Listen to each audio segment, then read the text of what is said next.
So hello everyone, I welcome you all to UIS. So Lake Powell के बारे में we are going to discuss in this video and ये बहुत interesting lake है। इसमें एक कंसेप्ट आपको डिस्कस करना है, like we will discuss about Great Canyon. Canyons क्या होते हैं? जैसे ये आप देख रहे हो ना, ये पानी नीचे बह रहा है और ये पूरा ऐसा खाई टाइप है। ये कैनियंस भी हम कहते हैं। यूएस में काफ़ी सारे जो कैनियंस हैं। अब ये लेक का क्रिएशन भी यूनिक है, और जिस तरीके से अभी जो इम्पैक्ट देखने को मिल रहा है लेक के ऊपर, उस वो भी बहुत यूनिक है। इस पर अभी रिसर्च भी आई है, और इसमें जो प्रश्न है वो आपके लिए ज्योग्राफी के कंटेक्स्ट में फ्रेम, बहुत अच्छा प्रश्न आपके लिए फ्रेम हो सकता है। So we are going to discuss this important topic जो आपके न्यूज़ के अंदर है।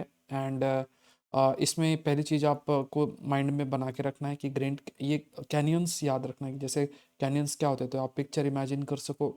फिर मान लो एक रिवर आ रही है, उस रिवर में बड़ा सा डैम आपने बना दिया, तो अलग अलग जगह जहाँ भी कैनियंस है तो यहाँ पे पानी बहना शुरू हो जाएगा। ये भी एक पॉसिबिलिटी आपकी रहती है। सो ये एक पूरे तरीके से जो लेक पॉवेल है, उसके साथ जो एक डेवलपमेंट हो रहा है, we are going to discuss that. And ये बहुत ही यूनिक है, मतलब यूनिक। एक तो इसका क्रिएशन बहुत यूनिक है, दूसरा इसके साथ जो हो रहा है वो भी बहुत यूनिक है। एंड वेदर इट्स डेंजरस और how things are going on, we are going to discuss each and everything. तो बिफोर आई स्टार्ट, कुछ चीज़ें हमें जानना है। पहला, फर्स्ट वी शुड नो कि कोलोराडो रिवर के बारे में जानना है। तो अगर आप ये नॉर्थ अमेरिका देख लो, तो ये पैसिफिक ओशियन है, अटलांटिक है। तो ये जो पैसिफिक ओशियन में देखो, तो इस जगह की हम लोग चर्चा कर रहे हैं, ठीक है। तो कोलोराडो रिवर है।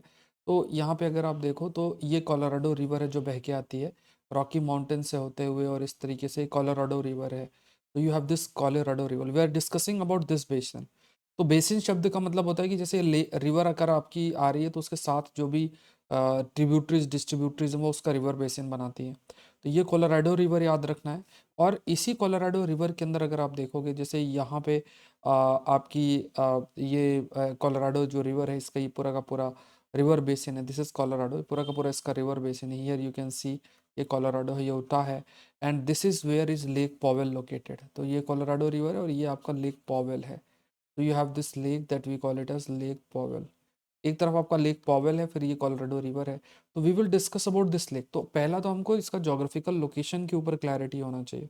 आई होप ये आप लोगों को क्लियर हो गया होगा किस जगह पे। यहाँ पे भी सैन जुआन डेल्टा आपका लोकेटेड है। सो ये Pacific ocean, we are talking about this region, we are discussing about this region. यहाँ पे एक दूसरा टर्म आपको याद रखना है कि कैनियंस क्या होते हैं, तो ग्रांड कैनियंस याद रखना है।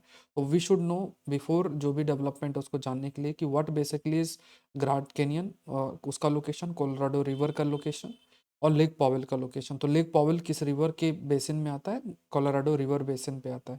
तो उसके लिए सोर्स ऑफ वाटर क्या है? कोलोराडो रिवर जो बेसिन है वही उसके लिए सोर्स ऑफ वाटर। तो ये जो टर्म आप याद रखो, इन्हें कैनियंस बोलते हैं।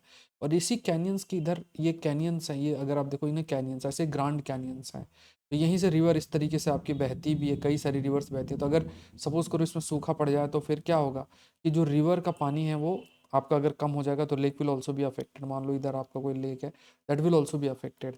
अब यहाँ पे कई जगह पे कंटिन्यूस बेसिस में व्हेन यू टॉक अबाउट, तो कई जगह जो कैनियंस आपके बने हुए हैं, उस कैनियन में वाटर भी प्रेजेंट है, वाटर कहीं इकट्ठा हो रहा है, वहाँ लेक भी बन रहा है, लेक पावल भी कुछ इसी तरीके से है। तो बहुत इंटरेस्टिंग जो डेवलपमेंट है हुआ है उसको आगे डिस्कस करेंगे। सो लेक पावल बेसिकली सेकेंड लार्जेस्ट यूएस का रिजर्वायर है। सेकेंड लार्जेस्ट यूएस का रिजर्वायर इसे कंसीडर किया जाता है। और एक इंपॉर्टेंट रिवर सोर्स है, जो भी कोलोराडो रिवर बेसिन है उसमें जो भी स्टेट्स आते हैं उनके लिए पानी का एक बहुत बड़ा स्रोत है।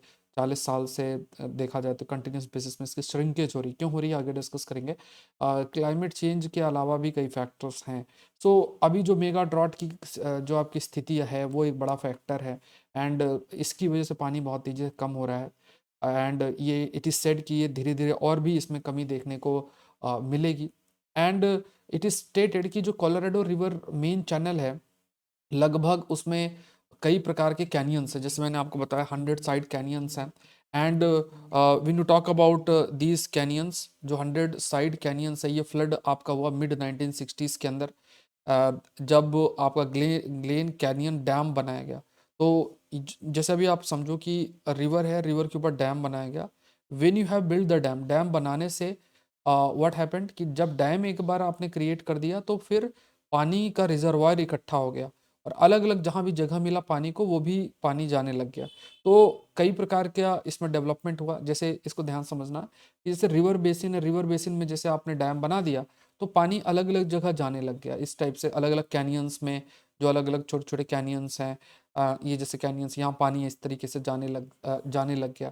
तो रिवर बेसिन का जो पानी है it has also started to distribute, और ये भी कहा गया कि जहाँ पे पहले पानी नहीं था तो जो भी उसका नेचुरल ब्यूटी है वो भी पानी के अंदर डूब गई।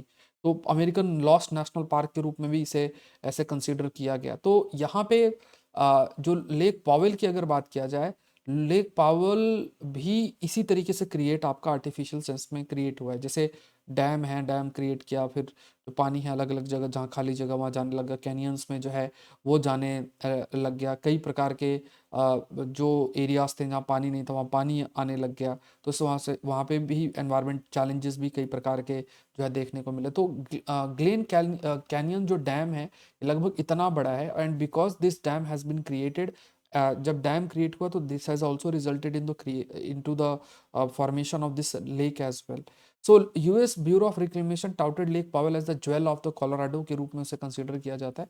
एंड देखो ये लोग इन्होंने किया क्यों था, why they have done all these things, because they wanted कि पानी अलग अलग कैनियंस में जाएगा, पानी इकट्ठा होगा, उस पानी में लोग बहुत सारे ऐसे कमर्शियल एक्टिविटीज़ हो सकती हैं, मोटर बोट्स के लिए पैराडाइज के रूप में होगा, हाइड्रो पावर के लिए भी एक सोर्स ऑफ वाटर के रूप में जो है वो कंसीडर होगा। जैसे अब पानी इस तरीके से आपका जा रहा है तो पानी का भी इस्तेमाल किया जा सकता है हाइड्रो पावर प्रोडक्शन के लिए, जैसे ऊपर से झरना से गिर रहा है। जो मोटर बोट्स हैं, अगर प्लेन एरिया तो वहाँ पे मोटर बोट्स के लिए और भी कई जो एक्टिविटीज़ है वो आपकी की जा सकती हैं। तो ये एक रिवर के पानी को कैनियंस में डिस्ट्रीब्यूट कर दिया गया, और लेक लेक पॉवेल भी इसी के कंटेक्स्ट में आपका क्रिएट। तो लेक पावेल आपका कह सकते हैं कि जो रिजर्वायर उसका क्रिएट हुआ था तो लगभग 17 साल उसको लगे फिल पूरे तरीके से फिल होने में। लगभग 27 मिलियन एकड़ फीट पानी उसके अंदर गया, जो कि बहुत ह्यूज है। गेन कैनियन डैम्स की बात करें उसमें टर्बाइंस भी हैं जो कि लगभग 1300 मेगावाट जो पावर है वो जनरेट आपका करते हैं। एंड सून जैसे जैसे पानी भरने लग गया, फिर बहुत सारे बोटर्स वाटर स्कायर्स वो भी आने लग गए। फिर लेट 1980s की बात करें तो 80s के बाद चीज़ें डिक्लाइन होने लगी। तो एक तो क्लाइमेट चेंज एक बड़ा फैक्टर था ही, जिससे कि रिवर में जो पानी आ रहा था वहाँ उसका अमाउंट रिड्यूस हुआ, बिकॉज पानी धीरे धीरे कम होता गया, पानी का इस्तेमाल होने लग गया। जो सोर्सेज थे जिससे कि रिवर बेसिन फिल होती थी, पानी रिवर में आता था, वो भी रिड्यूस होते लग गया। तो जो 27 मिलियन एकड़ फीट का पानी था वो रिड्यूस होकर 6 मिलियन एकड़ फीट का हो गया।